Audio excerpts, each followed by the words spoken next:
voor hom verbygegaan en uitgeroep: Die Here, 'n barmhartige en genadige God, geduldig, oorvloedig in troue liefde en waarheid, is ongestraf laat nie, wat vir die sondeskuld van ouers, kinders en kleinkinders laat boet, ook die derde en die vierde geslag. Gemeente, genade en vrede vir julle van God ons Vader, van Jesus Christus ons Verlosser en van die Heilige Gees. Amen.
Vriende, dis wat kinders wat by die kinderkerk nou aansluit. Dan gaan ons vir 'n oomblik of twee stil word terwyl ons luister na die wet van God. Dit is 'n verwerkte weergawe van die 10 gebooie, omdat ons ook vandag daarna verwys in ons prediking. Vir my persoonlik is dit 'n aangrypende vertelling, 'n aangrypende weergawe van wat die Here van elkeen van ons verwag.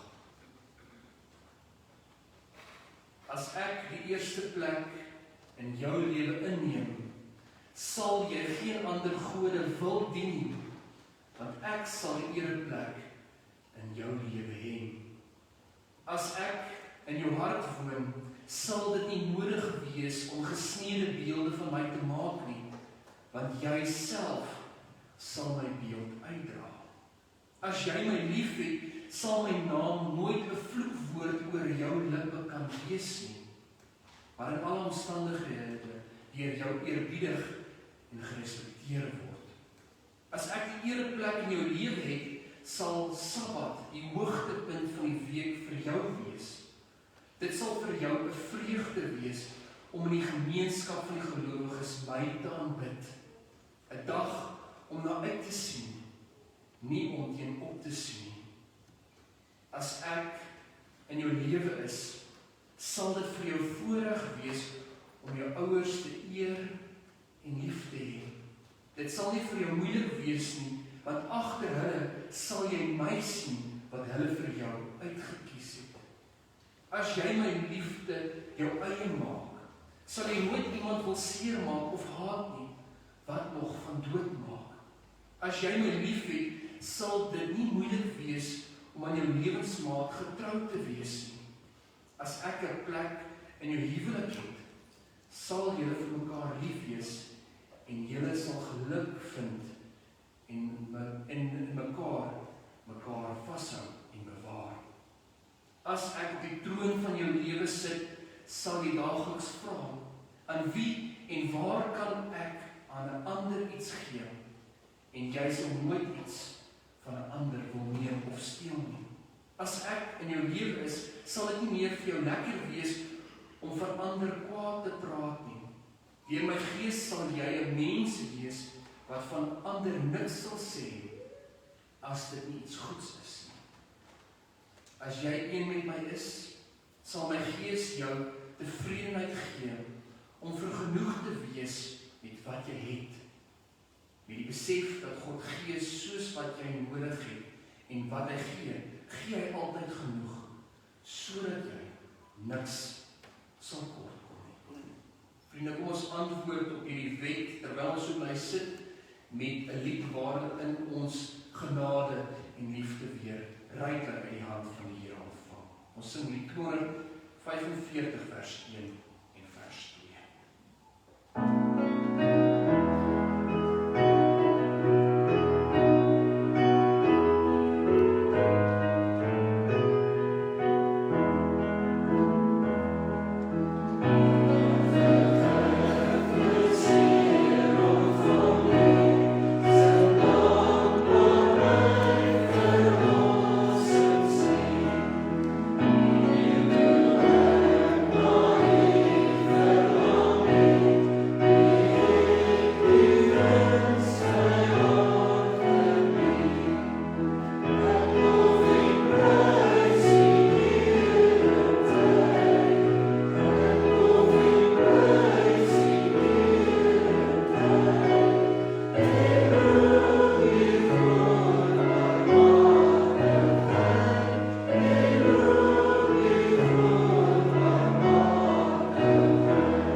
En dan direk daarna, sonder enige aankondiging, antwoord ons met die sing van Here, Heilige Here. Ons luister na die belydenis en hierdie lied terwyl ons staan. Ons staan.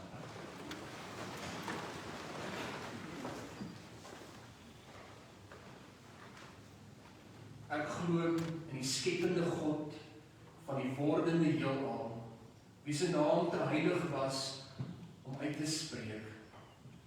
Jahwe, die God van Israel, wat 'n vader geword het vir Jesus van Nasaret, die wonderskone boodskapper van die onmoontlike liefde, deur wie God my Vader, maar ook my moeder is. Ek glo in die Heilige Gees wat mense in alle tye inspireer tot werke wat die stempel dra van die ewige. Ek glo dat omdat ek lewe, ek aan alle lewendes sorg en deernis verskuldig is. En ek glo dat as ek sterf, ek tuis sal gaan in die huis van my Vader tot in alle ewigheid. En dat die lewe triomfeer in elke geboorte kreet, omdat God magtiger is as die dood. Amen.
Voorbereiding vir vandag se prediking as ook die lees uit die woord van God wil vir ons in stil sal word en 'n gebed vir ons Vader. Ons bid saam. Vader almagtige, groot God, ons loof U, ons dank U, want ons het die lewe ontvang uit U hand. Ja, U het ons geskep, elkeen van ons, op wonderbaarlike wyse. Uniek en anders as elkeen op hierdie aarde. Maar tog, alhoewel ons baie is ons belangrik vir elkeen, vir U, elke dag. Ja, U ken ons op die naam, U ken ons hart, ons gedagtes, ons bekommernis, ons angs. En ons weet, Here, dat U met ons 'n pad stap. Dat daar waar ons verlang, daar waar ons alleen is, daar waar ons miskien siek is, daar is U ook.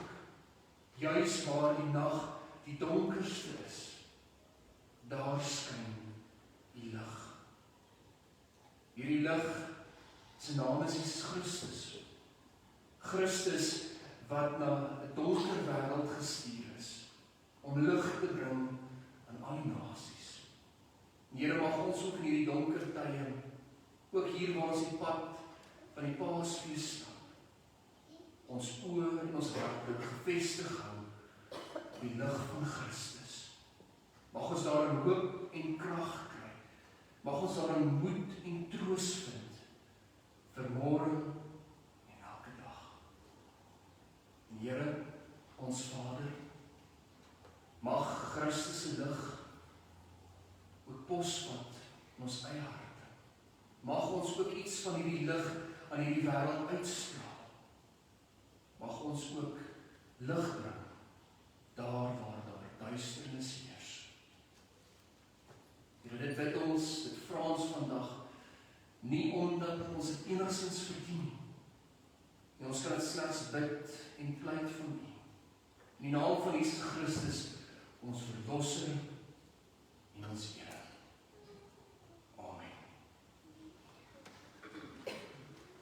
Vriende, broers en susters, soos jy weet, is ons besig met 'n preekreeks met die naam die 50 mees invloedryke karakters van die Bybel.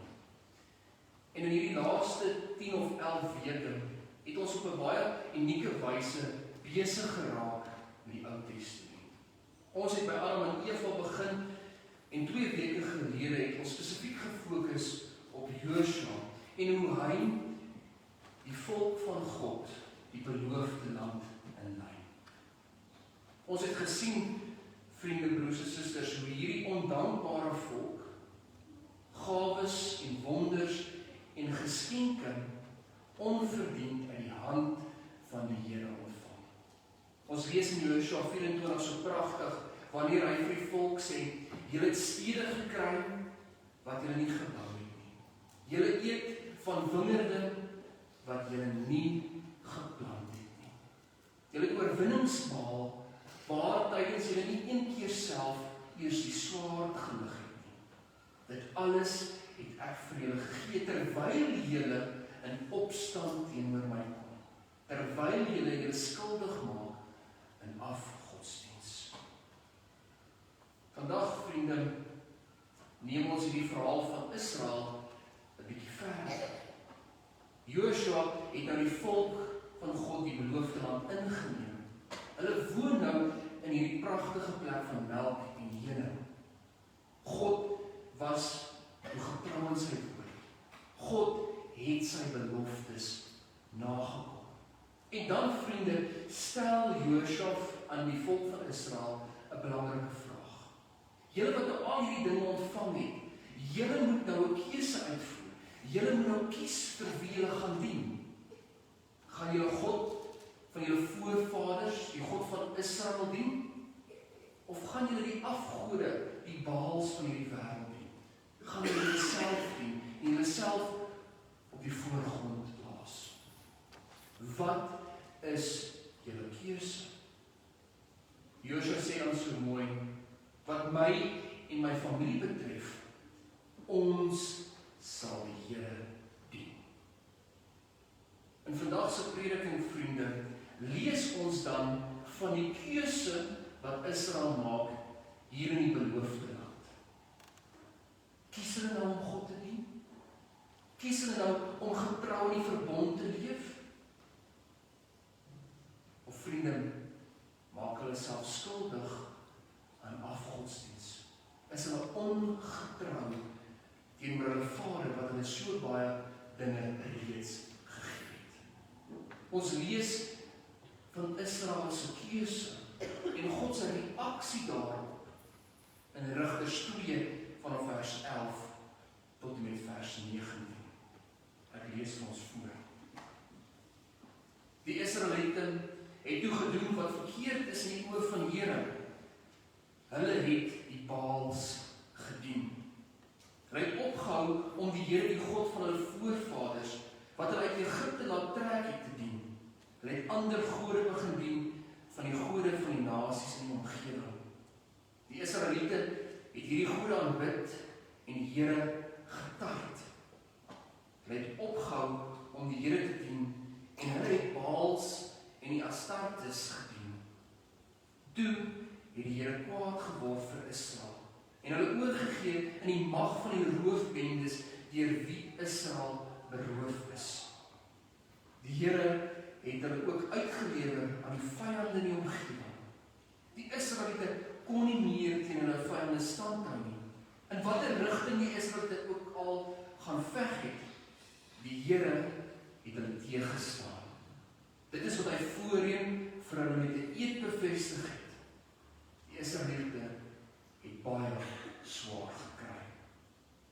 Maar die Here het leiers na vore laat kom en die het die volk gered uit die mag van die mense deur wie hulle beroof is.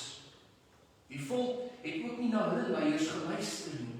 Die volk was ontrou aan die Here en het onder ander gode aanbid en baie gou die pad van hulle voorvaders verlaat en ongehoorsaam geword aan die gebooie van die Here. Wanneer die Here vir hulle leiers na vore laat kom het, was hy by die leiers en so het hy die volk gered in die mag van hulle vyande. So was dit solank as die leier geleef het. Want die Here het medelee gehad met sy volk wanneer hulle hom om hulp geroep het oor hulle vyande deur wie hulle verdruk is. Maar na die leier se dood het hulle nog erger as hulle voorvaders gehandel en ander gode aangang en gedien en aanbid. Hulle het nie hulle verkeerde dade en hardkoppigheid laat vaar nie. Vriende, ons lees net tot sover, gelukkig die by die woord van die Here hoor en dit ter harte neem. Wat het Israel toe gekies? Was hulle toe getrou teenoor God? Het hulle toe met liefde en deernis 'n pad saam die Here gestap? Of het hulle self skuldig gemaak aan afgodsdiens? Was hulle toe uiteindelik ontrou teenoor die Here? Het hulle die Baals en die Astartes van haar omgewing, die afgode van haar omgewing, aanbid? Ons sien duidelik die antwoord in hierdie teksgedeelte. Na al die liefde, na al die genade, na al die vergifnis wat hulle ontvang het, nadat hulle al die wonderwerke gesien het en beleef het, nadat hulle 'n land gekry het, stede wat hulle nie gebou het nie, wingerde wat hulle nie geplant het nie, maak hulle self steeds skuldig aan ontrouheid teenoor die Here.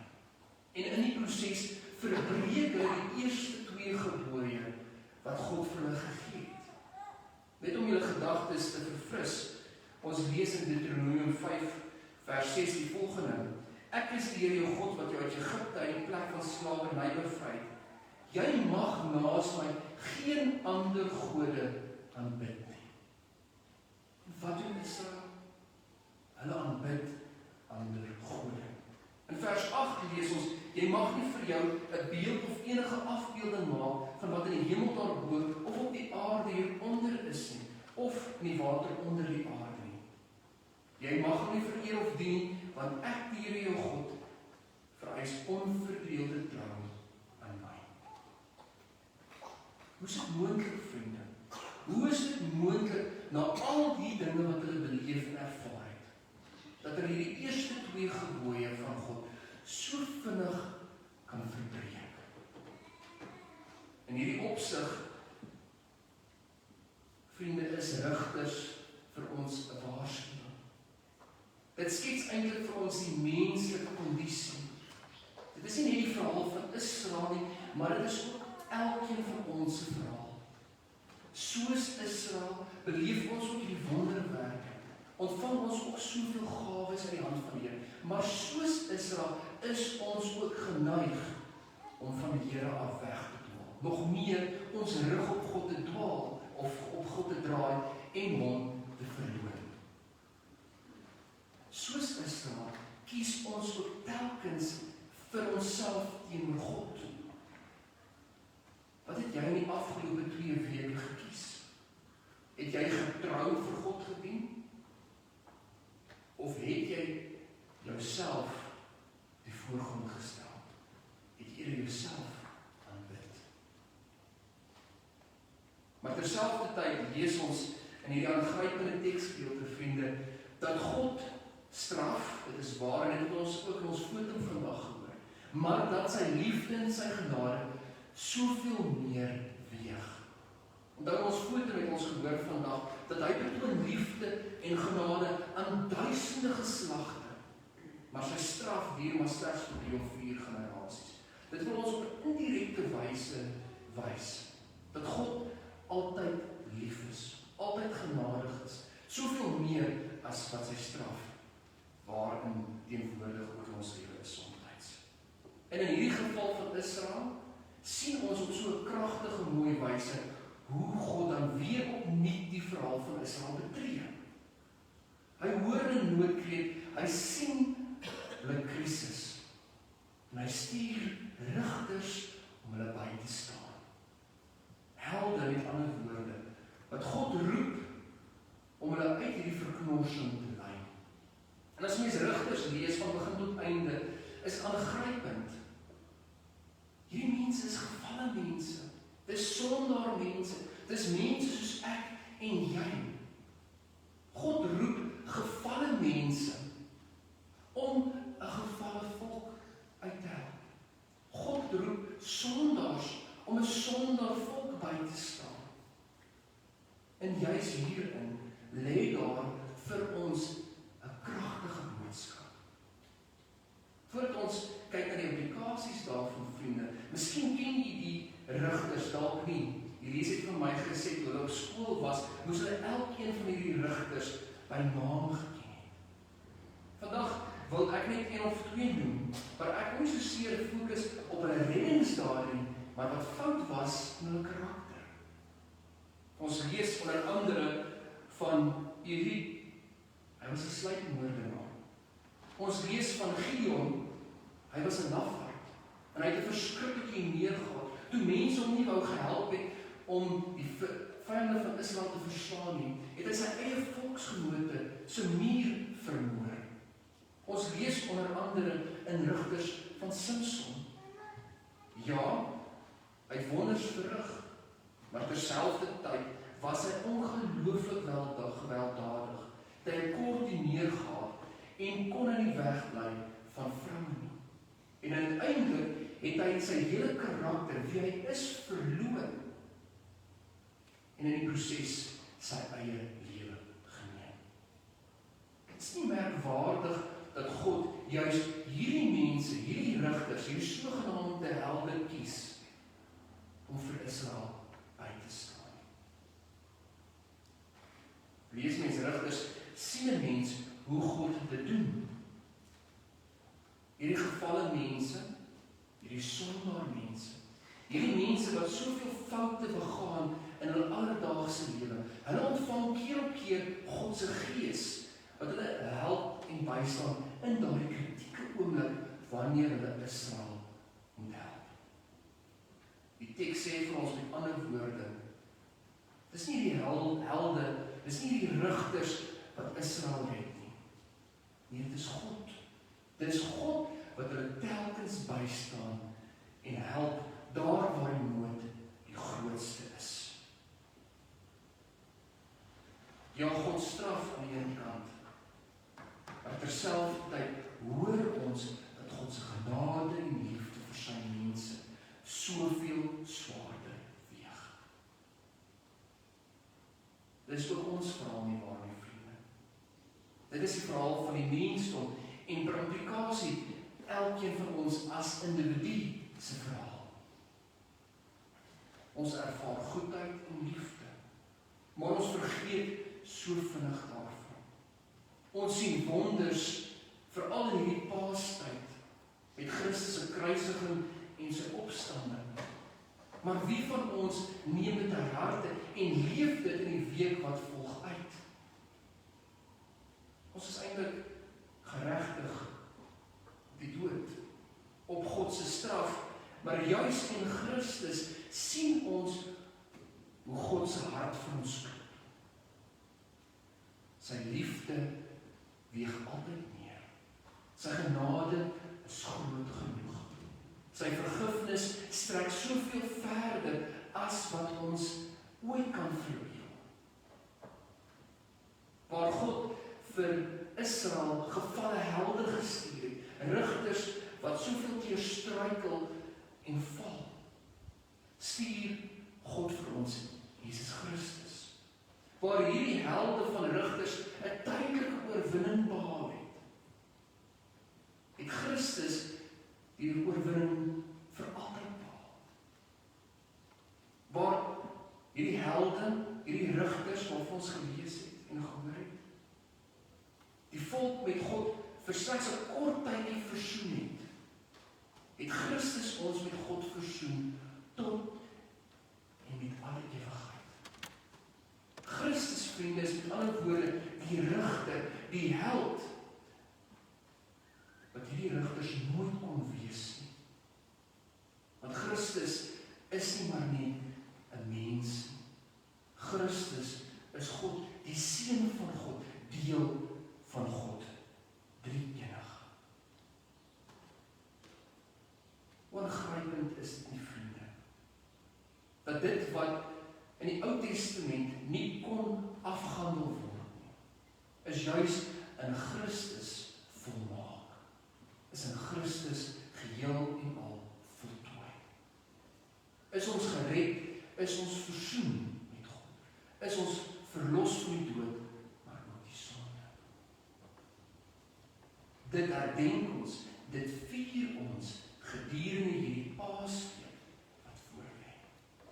Die vraag natuurlik, vriende, is hoe reageer ons op hierdie genade, hierdie vergifnis, hierdie liefde wat ons in Christus kry, die volmaakte held, die volmaakte rigter.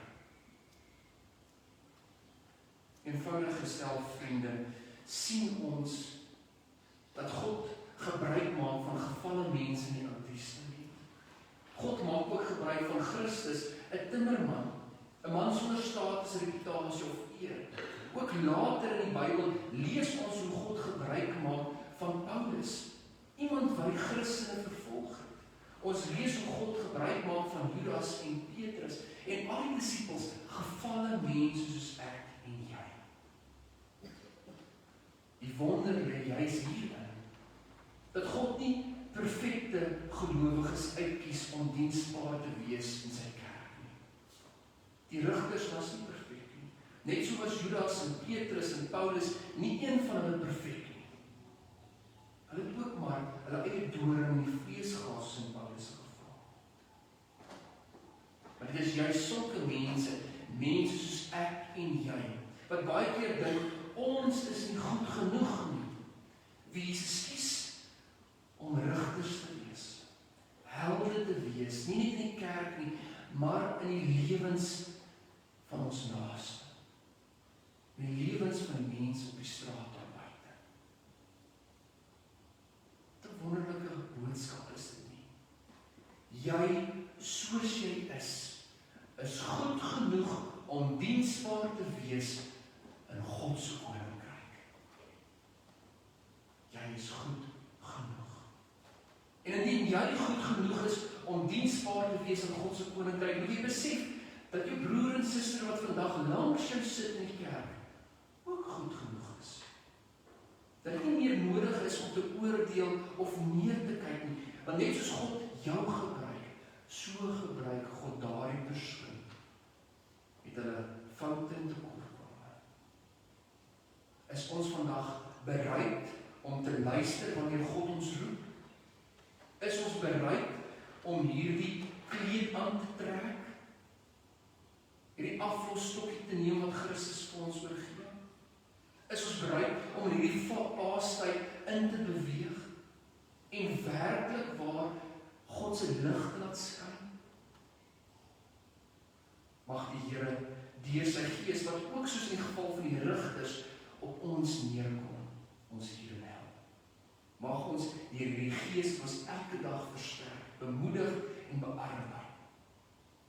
Die rigters en die helde word wat God in sy kerk en in sy koninkryk nodig het. Amen.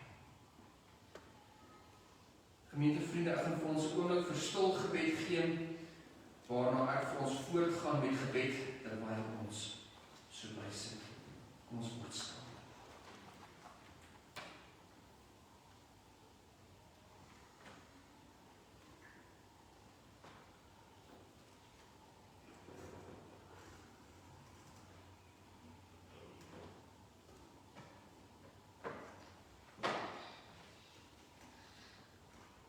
Vader, Almagtige, ons besef ons is sondaars. Ons besef ons is gefalle mense. Ons besef vandag weer opnuut ons struikel elke dag in die geloof en in ons menswees. Hoe baie keer gebeur dit nie dat ons onsself, U en ons naaste verloon of verraai nie. Elkeen van ons kan op 'n sekere tyd van ons lewe 'n Judas, 'n Petrus, 'n Paulus genoem word.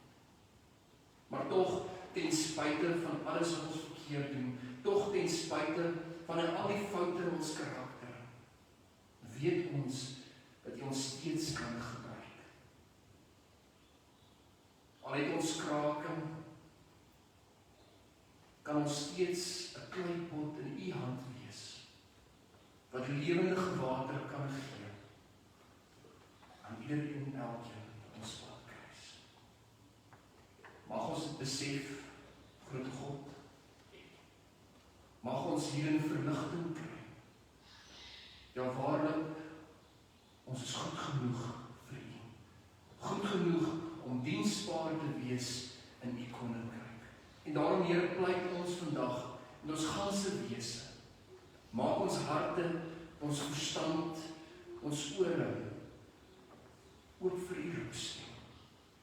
Mag ons uitgaan in hierdie wêreld en werklik waar 'n lig wees vir al die nasies. Ook in hierdie Paastyd, Here, waar tydens ons saam met u na die kruis staan, waar ons sien hoe die spykers deur u gewrigte, deur die enkels gekap word. Ook daar waar ons by die oop graf staan en met lofliedere opstaan en vier en herdenk. Mag ons in hierdie tyd die kerk en die evangelie uitbrei in die wêreld. Here, dit bid ons, dit vra ons vanoggend deur die Gees wat reeds in die Ou Testament op die rigters neergekom het, wat nou in elkeen van ons harte lewend werk. Amen. Gemeente vriende, ons gaan nou ons slotsang sing, ons antwoord op hierdie prediking, en die sing van Vonklied 243 vers 1 en 2, laat ek nooit die grond verlaat nie. Ons sing hierdie staande, waarna u bly staan vir die uitspreek van die seëngroet.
Die Here sal tot julle redding verskyn en julle genadig wees.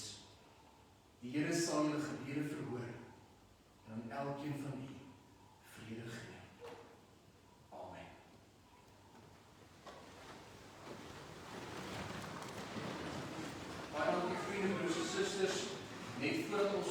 paar gaan net een of twee belangrike sake. Die eerste natuurlik met groot hartseer en eintlik verlanging sê ons vandag totsiens vir Suzette en Gawie. Julle gaan ons so rukkie wees. Hulle het nog nie die vliegtuigkaartjies geboek nie. Dalk met COVID nou bly hulle dalk nog 'n bietjie langer as 6 dae op. Ons weet nie, nee, wie weet. Maar baie sterkte met dit alles ingestel. Suzette, wil ek vra dat jy asseblief vorentoe kom, Gawie. Ek wil eintlik vra dat jy ook moet saamkom, want onthou, jy het vir amper 30 jaar jou vrou in die kerk geleen en dit met ons gedeel. En sonder jou kon sy nie die taak verrig het wat sy in die gemeente verrig nie. So asseblief sal julle albei na vore kom en Drie gaan net vir ons 'n paar woorde deel.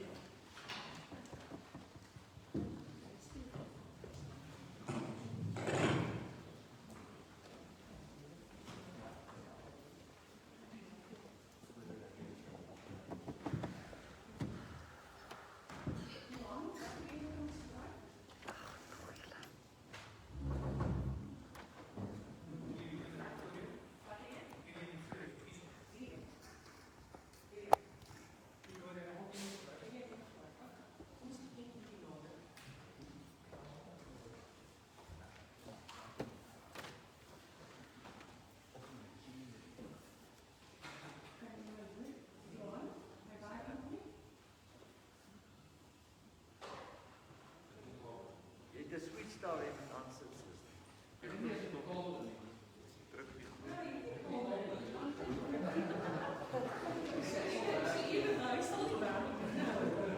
Ja, maar net hard praat.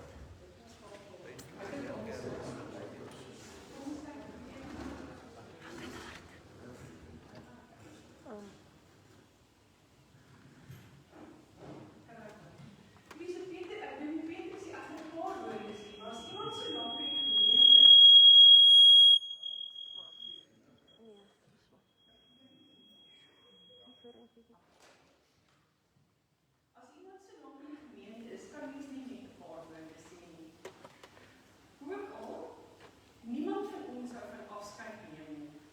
Maar as jy het tyd geword in Seestad gemeente, ons neem vandag afskeid van ons geliefde adminbeampte, finansiële bestuurder en vriendin Suzette.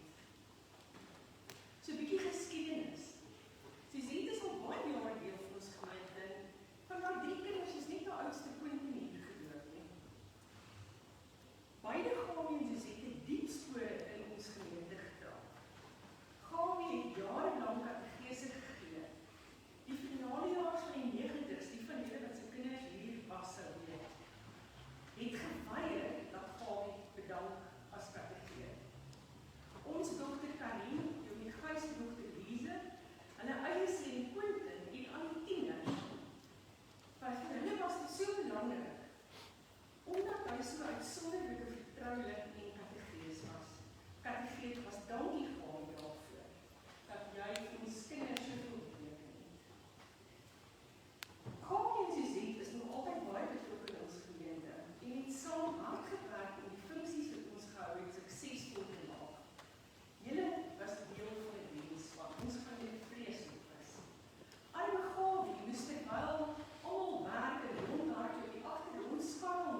May the wind be ever at your back. May the sun shine warm upon your face, and the rain fall softly on your fields. Until we meet again, may God hold you in the hollow of his hand. Whether I be far or near, may I hear only good news for all of you. A sunbeam to warm you, a moonbeam to charm you, a sheltering angel so nothing can harm you. May you have warm words on a cool evening, a full moon on a dark night, and a road down hill all the way to your door. May your pockets be heavy and your heart be light. May good luck pursue you each morning and night. May you only